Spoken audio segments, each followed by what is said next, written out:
हमारे वेद जो कहते हैं वेद का अनुसरण करना ही धर्म है और वेद की अवहेलना करके मनमाना आचरण करना ही अधर्म है। इसलिए जो वेद कहते हैं उस पे चलो ना। क्या मुसलमानों ने अपना दूसरा खुदा लॉन्च किया? बोलो। क्या क्रिश्चियनों ने अपना दूसरा यीशु लॉन्च किया? लेकिन हिंदुओं ने अपने भगवान लॉन्च कर दिए। तब तो हिंदुओं का पतन होता है। हमारे हिंदुओं में जिसे जो अच्छा लगता है वो करता है। सुनो, तुम्हारे अच्छे लगने से मतलब नहीं है। जो गीता कहती है, जो वेद कहते हैं वो करना चाहिए, मनमाना आचरण नहीं। मुसलमान वही करता है जो कुरान कहती है। कुछ काम ऐसे हैं कि जो मनमाना वो भी करते होंगे, लेकिन उन्होंने अपना खुदा तो एक ही रखा है। कृष्ण राधे। बोलो हाँ। हमारे यहाँ भी ईश्वर एक है, लेकिन ईश्वर एक होने पर भी हम लोगों ने उस एक की सत्ता को समझने में बड़ी गलती कर दी। राधे कृष्ण राधे। हमारे यहाँ देवता हैं बहुत, देवता व्यवस्थापक हैं। भगवान कितने हमारे यहाँ? सनातन में कितने भगवान हैं? बोलो जोर से। जब एक ईश्वर है तो दूसरा कहां से आएगा? और दूसरा हो जाएगा तो फिर व्यवस्था बनेगी कि बिगड़ेगी? और आज वही हुआ सनातन में। आज हमारा सनातन बट गया, और तो छोड़ो भगवान के नाम पे बटा हुआ है। और ये सारा बंटवारा केवल इसलिए है कि अज्ञान है। उस अज्ञान को मिटाए कौन? कोई मिटाना ही नहीं चाहता। राधे कृष्ण राधे कृष्ण राधे कृष्ण। बोलो हाँ। राधे सबका अपना अपना मत है। राधे कृष्ण। हम कहते हैं हमारा मत ना सुनो, गीता का मत सुनो भैया। सनातन का मूल ग्रंथ भगवत गीता। हम हिंदुओं का मूल ग्रंथ क्या है? भगवत गीता। हमारा सनातन का मूल ग्रंथ वेद। हमारी मत सुनो, वेद की सुनो। गीता क्या कहती है? गीता कहती है कि कृष्ण भगवान है, कृष्णस्तु भगवान स्वयं। गीता कहती है। जब गीता कहती है कि कृष्ण भगवान है, तो तुम फिर और दूसरे भगवान काहे लॉन्च कर रहे हो भाई? और हिंदू जानता समझता नहीं, उसे बेचारे को जैसा जिसने कहा बाबा जी को मानना स्टार्ट कर दिया। आज बहुत सारे मंदिर ऐसे हैं जहां राम जी नीचे बैठे हैं, शंकर जी नीचे बैठे हैं, कृष्ण जी नीचे हैं, साईं बाबा की प्रतिमा ऊपर रखी है। ये सनातन में भगवान का ये सम्मान हो रहा है कि अपमान? लेकिन ये कहे कौन? किससे कहा जाए? सुने कौन? राधे कृष्ण राधे कृष्ण राधे। सत्य किसी को सुनना ही नहीं। राधे कृष्ण राधे कृष्ण। भाई एक भगवान को स्वीकार करने में दिक्कत क्या है? नारायण को हम स्वीकार करते हैं, तुम भी स्वीकार करो। राम को हम स्वीकार करते हैं, तुम भी स्वीकार करो। कृष्ण को हम स्वीकार करते हैं, तुम भी स्वीकार करो। ये थोड़ी कि तुम अपने भगवान अलग बनाओगे। पूजा करने की पद्धतियां अलग हो सकती हैं, प्रार्थना करने की परंपराएं, भाषाएं अलग हो सकती हैं, पर ईश्वर की सत्ता तो एक ही रहेगी ना। यदि ईश्वर की सत्ता में परिवर्तन हुआ तो परिणाम बुरा होगा। हाँ या ना? बोलो हाँ कि ना? इसलिए इन बातों को बहुत गंभीरता से समझने की जरूरत है। भगवान हमारे सदा एक थे, एक हैं और एक रहेंगे। आजकल हमारे हिंदुओं में बहुत लोग क्या कहते हैं? अरे मूर्ति पूजा नहीं करनी चाहिए। अब देखो हैं हिंदू पर मूर्ति पूजा का विरोध करते हैं। चलो आप विरोध करते हो, किस आधार पर करते हो? एक बात बताओ, ईश्वर को निराकार भी कहते हैं। हम ये नहीं कहते कि ईश्वर निराकार नहीं है, ईश्वर निराकार है।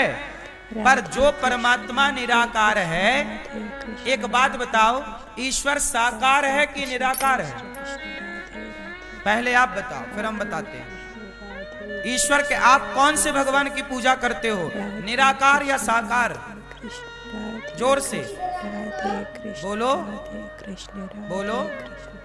किसकी पूजा करते हो? राधे कृष्ण बोलो। राधे कृष्ण कुछ लोग हमारे सनातन में निराकार के पुजारी हैं, बोले हम निराकार की पूजा करते हैं। चलो, निराकार की पूजा करना गलत नहीं है। सनातन दोनों आज्ञा देता है, सगुण ही अगुण ही नहीं कछु भेदा। साकार और निराकार में कोई अंतर नहीं है, पर इसे समझना पड़ता है। हमारा भगवान इतना पावरफुल है कि वो संसार बना देता है चुटकी में।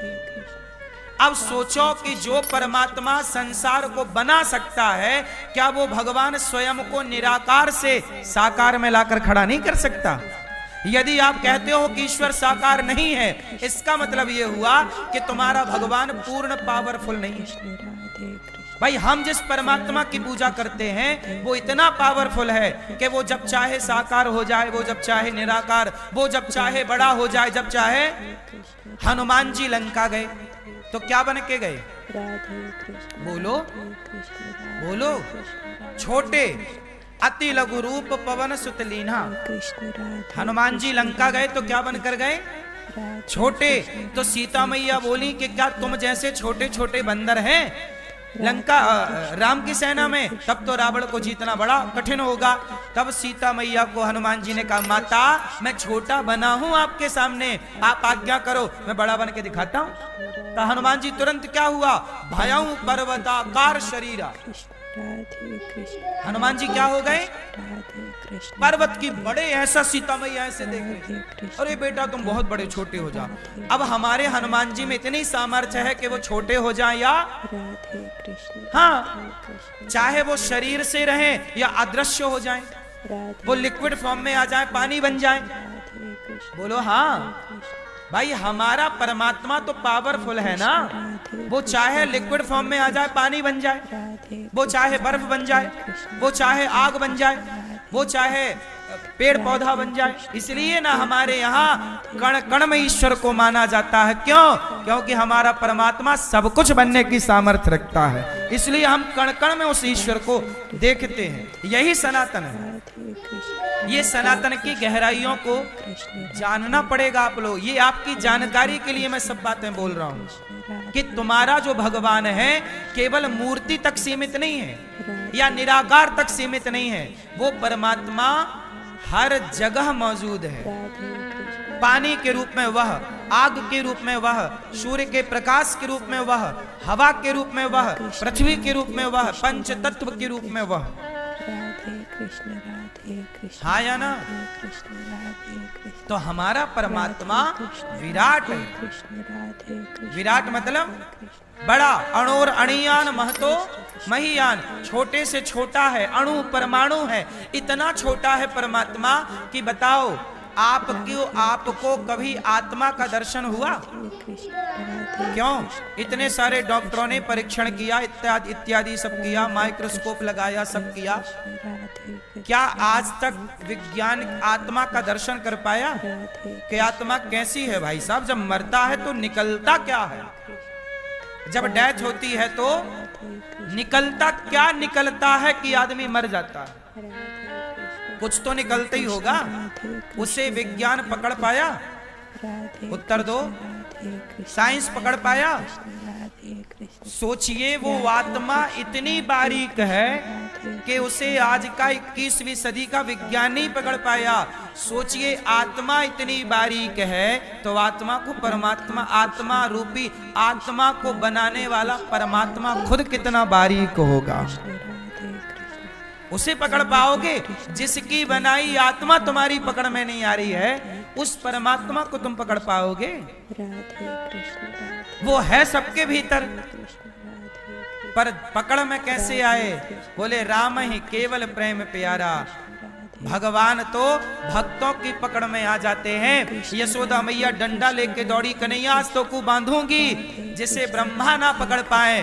प्रेम के बंधन में मैया यशोदा ने पकड़ के उखल से बांध दिया। वही निर्गुण निराकार यशोदा को आनंद देने के लिए साकार बन के कृष्ण कन्हैया बन के घूमता है कि नहीं? अब आप कहो कि मैं निराकार की पूजा करता हूं। यदि तुम निराकार की पूजा करते हो और साकार की नहीं करते, तो क्या फिर तुम राम कृष्ण को नहीं मानते? राधे कृष्ण राधे कृष्ण बताओ, राधे कृष्ण राधे प्रहलाद जी के कहने से भगवान कहाँ से निकले थे? कृष्ण राधे कृष्ण राधे उत्तर दो। कृष्ण राधे कृष्ण खंबा निराकार था कि साकार था? कृष्ण राधे उत्तर दो। राधे कृष्ण खंबा कृष्ण राधे खंबे का आकार होता है, जिसका आकार है उसे साकार कहते हैं बेटा। जिसका कोई आकार नहीं है उसे राधे निराकार कहते हैं। कृष्ण राधे कृष्ण जैसे पानी का कोई आकार नहीं है वो निराकार है, हवा का कोई आकार नहीं है हवा निराकार है, लेकिन बर्फ का आकार है, बर्फ का आकार है। पानी का आकार नहीं है पर बर्फ का आकार है। खंबे का आकार होता है, खंबा साकार है, तो साकार खंबे से साकार नरसिंह भगवान प्रकट हुए और हिरण्यकश्यपु को मारा कि नहीं? बोलो, यदि आप कहते हो कि मैं साकार की पूजा नहीं करता, इसका मतलब आप नरसिंह भगवान को भी नहीं मानते। फिर तो सवाल खड़े हो जाएंगे ना कि आप ईश्वर की सत्ता को नहीं मानते। भाई हमारा भगवान निराकार है, हमारा भगवान पानी की तरह है, पर पानी बर्फ भी तो बन जाता है, वो निराकार जरूरत पड़ने पर साकार भी बन जाता है। ऐसा भगवान है हमारा। भगवान के स्वभाव को जानो। बात समझ में आई? तो भगवान भगवान है, कोई व्यक्ति भगवान नहीं हो सकता। भगवान की बराबरी कोई इंसान कदापि नहीं कर सकता, कितना भी गुणवान हो। चलो, हनुमान जी से बड़ा गुणवान धरती में कोई पैदा होगा? उत्तर दो। हनुमान जी से बड़ा गुणवान कोई धरती में पैदा होगा?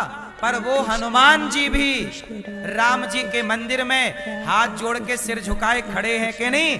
हनुमान जी ने अपने को नहीं कहा कि मैं भगवान हूँ। हनुमान जी तो ये कहते हैं कि राम दुआरे तुम रखवारे। हनुमान जी राम के कौन हैं? दास हैं। राम के मंदिर में हनुमान जी कैसे खड़े हैं, कैसे बैठे हैं? हाथ बोलो ऐसे, सिर झुकाए। वाह, हनुमान जी से बड़ा क्या धरती में कोई पुरुष पैदा हुआ? उत्तर दो। हनुमान जी से बड़ा शक्तिशाली हुआ? इतने शक्तिशाली, इतने पावरफुल हनुमान जी भी राम के आगे हाथ जोड़े खड़े हैं। साहब, तुम क्या भगवान बनोगे? भगवान के चरण धूली बन जाओ।